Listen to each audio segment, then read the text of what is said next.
Now we have a fascinating interview for you guys. Bria and Chrissy, the lesbian singing duo. Interesting.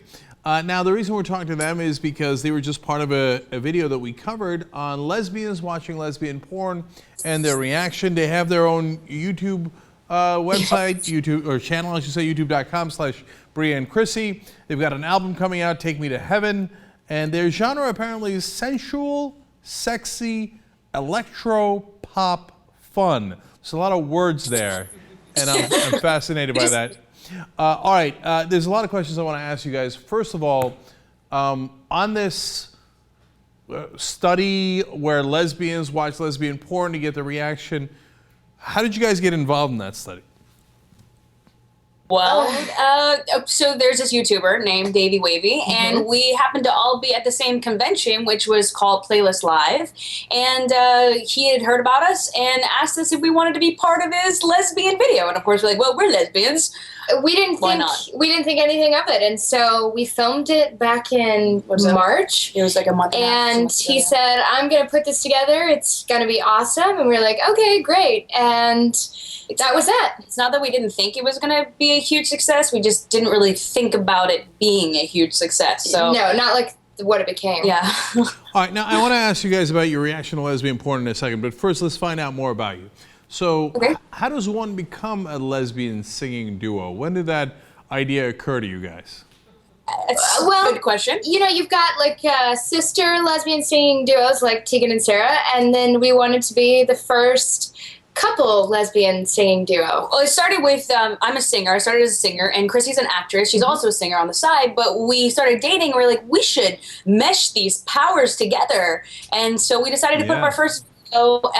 It was kind of a political video, but then the Chick-fil-A thing happened, so we decided, hey, let's throw this song together, and next thing we knew, we got labeled as the lesbian duo by the press, and we owned it. Owned it. First of all, everything you've said so far is awesome. Second of all, I'm curious, so how old are you guys? I am... You should never ask a lady these questions. Yeah, I know. I'm going to ask, believe me, we're just starting with inappropriate questions. I am 22. I'm 26. Oh, really? And how did you two lovely women meet? Well, can I say? She likes to say my first experience in a gay bar, I went out, I watched a lot of lesbian movies the week prior to meeting Bria, and then I went out and decided to try going to a gay bar and finding the girl of my dreams. And I truly wanted her to have long brown hair, and I wanted her to be a performer. And I swear to God, I walked into the bar and there was Bria. And what's kind of stressful about this is that she just thinks it's really easy to find girls, so, you know. Yeah, but you're the best girl in the world. Oh, she says that to all her girlfriends. Oh, you guys are so cute. I love any story that starts with, I spent a long weekend watching lesbian porn. So, I did not say porn. She didn't say porn. You heard that. Oh, is that? I thought that's what she said. No. No. All right. Maybe I did. Maybe I did. I heard what I wanted to hear. Anyway.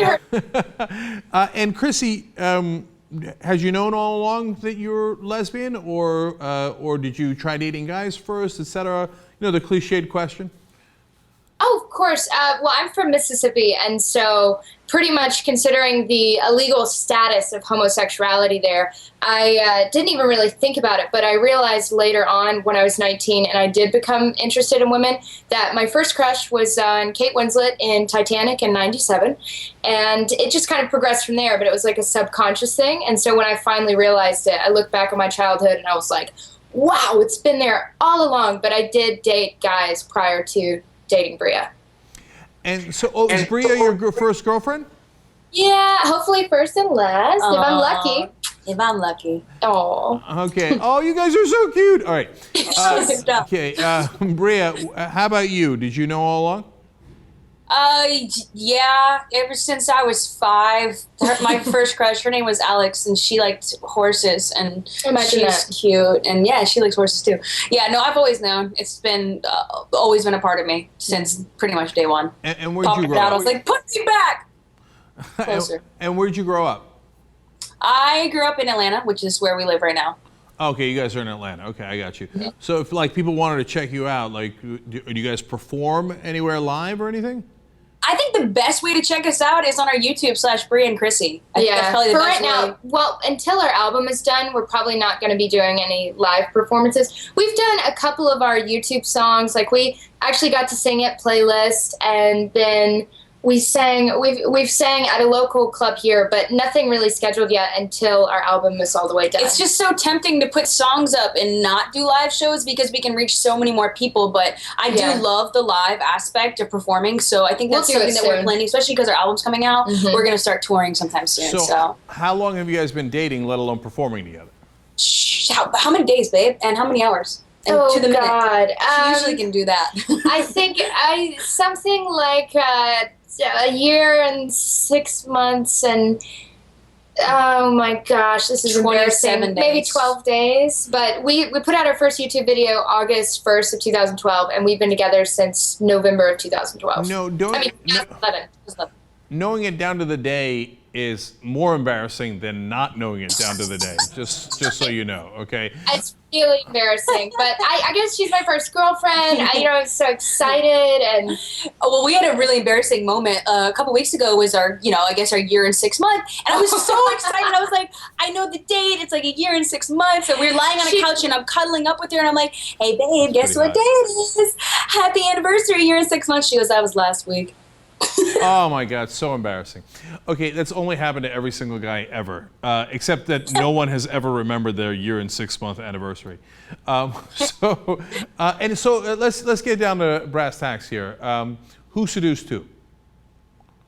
Actually, we just put this in a video today that we put out today. Yes. We met at the bar and we talked, and then as soon as she said, she asked me what I did, and I said, well, I act and I sing, and she said, okay, sing for me. And so I sang a little bit for her, and then I was like, well, what do you do? And I didn't know at this point, but I knew I wanted to be with a performer. And she said, oh, I'm a singer. And I asked her to sing for me. I was blown away, and then I was pretty much... I seduced her. Yeah. Long story short. Yeah, I know. There's all this talk about performing, etc. Like, when did you guys kiss? When did that happen? It was about 30 minutes after that. Maybe that initial conversation. But if she was counting, it was like 24 minutes. It was pretty quick. Yeah. The tension was there. It was pretty sexy. She's a beautiful woman, She's a beautiful girl. I couldn't help myself. And we actually acted out in our most recent video, so that's fun. Yeah. No, wait. Okay, now we're on to something serious. You guys acted out your first seduction / kiss, etc.? Yes. Yeah, in our most recent video, we actually acted it out. So. Oh, that's interesting. I mean, you wouldn't do that again. Oh God! Yeah, yes. Please, you don't even have to beg. You're begging. He's begging. I think maybe you should beg. You beg. This reminds me so much of my Jimmy Carter interview. Wait. You have to ask. You have to ask. Okay, I asked. Well, you're right. I didn't say anything. All right. Well, I mean, listen, because I care about historical relevance, and I want to be true to the subject that we're doing here. So, and Chrissy, I'm more curious, since it was your first time, as you're acting this out, tell me about the butterflies you must have had, the first kiss with a woman you've ever had, etc., and then go. Butterflies. Oh wait, we supposed to kiss? Yes. However you did it. We're acting it out. Okay. Oh gosh, she's the actress, right? No, don't do that. All right. Okay. All right, no, I don't want to do it anymore. Do it. No. Come on. She's putting the pressure on me. I'm putting it. Go. Okay. That was it. Baby. You want to watch more? There's more in the video. Jeez. She gets my grandma. Okay, no. Look. I'm going to leave it right there. You don't have to do anything more because there's some chance we've crossed the perv line. But I think so. but I am curious. In the first kiss, was that really how it was, or was there? No. Okay, that's what I thought. Okay. It's a really accurate representation, actually. The video that we put out today, I don't know, she captured it, but she made the first move, and it was really sexy. Just to leave it at that. And so Chrissy, the minute it happened, I mean, this is the first time it's happening to you. She makes the move, she goes for it, and you're thinking, oh, done, OVAH, this thing's over, I'm going home with it. Well, it definitely wasn't the first time it had happened. She was just the first person I was actually interested in dating, but she was certainly the best. And after that kiss, actually before that kiss, I was ready, over and done. And then after that kiss, I was like, I'll stamp my name and sign the contract. Yeah, she rented the U-Haul that night, actually. You can draw my blood. Like, I'm done. And that was that. We got a cat together that same night. The whole thing. Oh God. Okay. Now we're into cliches again. Okay. So, So guys, let me go back to the original reason we're talking to you. So they have you watch the lesbian porn, and then they capture your reaction. So when you did watch the lesbian porn, what was your reaction? Were you thinking like, this is insane, or part of it is kind of fun? I'm kind of into it, but it's not realistic. I don't know. You tell me. I was the guinea pig, and I actually went first of all of the girls. And what you guys don't know is that I actually helped pick out the porn that you didn't know that? Well, I actually helped pick out the porn that all the girls watch. And me and David Wavy sat down, and we kind of went through all of them. And I was like, you know what? This one's so ridiculous. So we need to do this. So we actually did. He actually tested me out by doing a bunch of different reactions to a bunch of different other porns. And I was like, I don't know if he wasn't getting a good reaction, or if I just thought it was just so dull. And so when the shoe one came out, I was like, this is good.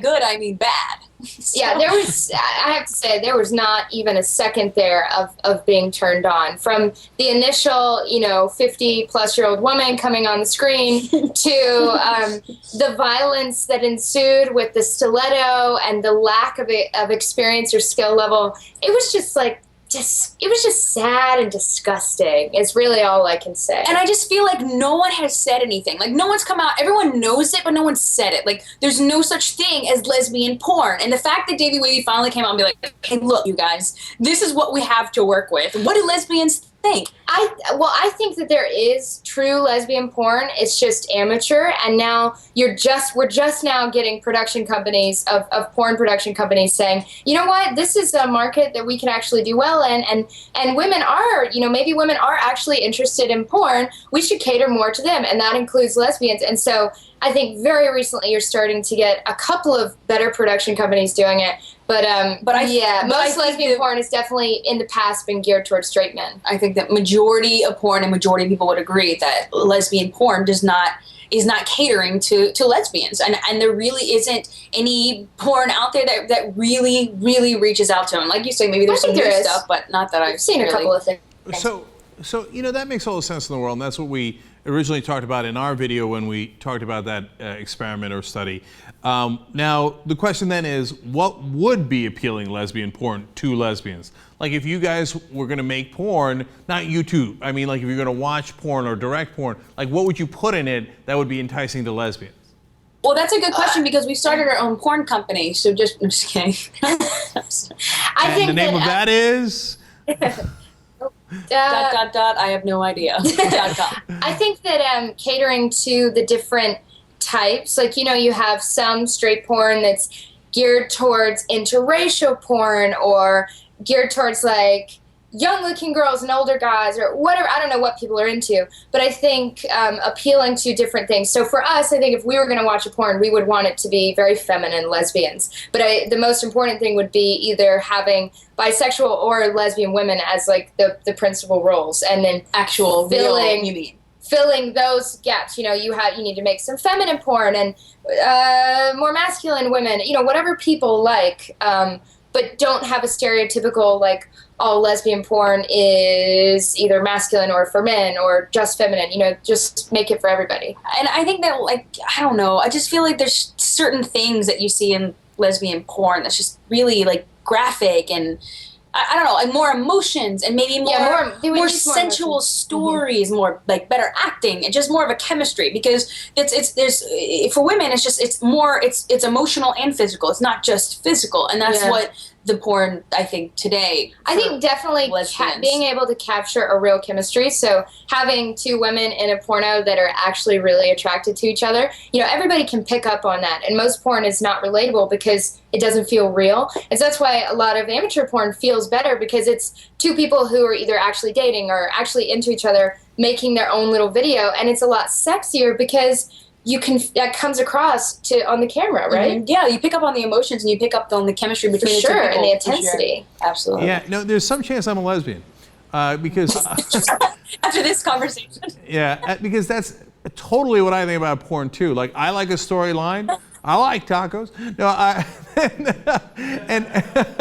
and I like when there's a seduction. Like, okay, I don't know, give me a scene. Like, not like jump into orifices, etc. But like, okay, you guys are working in an office together, and maybe there's a little bit of chemistry, and maybe there's some grazing of the arms and the legs, and then you guys are dancing and you're drinking, and all of a sudden, Chrissy, you see something in Bria you hadn't seen before. Yeah, no, I think that it's about taking your time about that's what I was going to say. Is the thing that's not realistic about porn is that real life encounters or more realistic porn would not be just moving so fast. Like, nobody goes from like, I just touched you to orgasm in 5 seconds flat, or whatever. I think just making it a lot more realistic and starting slow, and just, I mean, people don't care so much about the graphic nature as they care about like the turn on of it feeling like they're watching something very real. And I was about to say the relatability. Yeah. Yeah. No, I now have decided that if I stop being a talk show host, I'm going to go into my second career as lesbian porn director. Okay. There you go. Because I see you guys. I see you, man. We've got this connection. Okay. Not visible? No. That's a different thing. All right. Finally, your album is going to be "Take Me to Heaven," right? A little ironic since you won't be going there. No, that's kind of the whole twist of our album. You nailed it. You nailed it. Well, I wish I had.